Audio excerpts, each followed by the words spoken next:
Hi there, my name's Amy Leask and I'm a writer here in Milton, Ontario. And it is true that if you're a writer, really if you have a pen and paper or a laptop and a really good Wi-Fi connection, you can write anywhere. You can write at the library, you can write at the beach, you can write at your friend's house, anywhere. But it is really nice to have kind of a center of operations, and I'm really lucky in that I have a home office where I do a lot of my work on my writing. So I thought I'd take you on a little tour of it today. So come on in.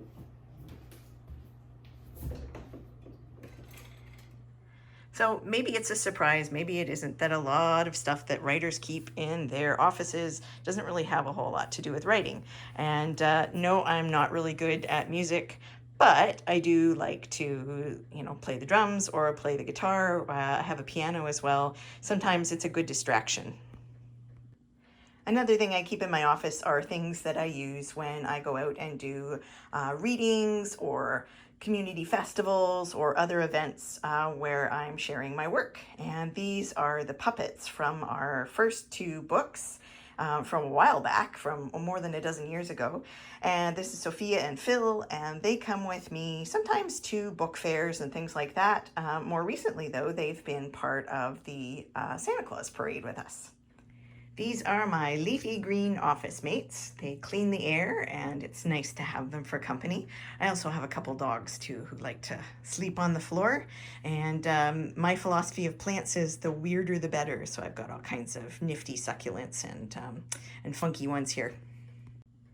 I can't sit at a desk the whole day, and my chiropractor tells me I shouldn't anyway, but I do have a desk that I use. It's just little, big enough to hold a laptop and a couple pieces of paper, and of course, more plants. I also have a chaise where sometimes I sit in a different spot, and I do have a little computer table as well. For inspiration and to keep my brain going, I have a gallery wall as well. And a lot of these pieces are either Canadian or even local artists, and just makes for something interesting to look at. This may be a little cliche, but I do have a collection of antique typewriters. The first couple I got from family members, and it kind of mushroomed from there. And so I think I have 17 or 18 of them. The red one right here in the center is from Japan, and it has Japanese characters, and it has Snoopy on it. I have some actual like sculptures and things of people typing, and I have a couple toy models as well. You can see the Fisher-Price, and there's this little guy over here. And I do like looking at the typewriters because, oh, there's a Lego one there as well. It reminds me of the fact that it's a little bit easier in some ways for writers to work these days. I don't know if anyone's ever had to muscle their way on a typewriter, but it's a lot more effort than a regular keyboard.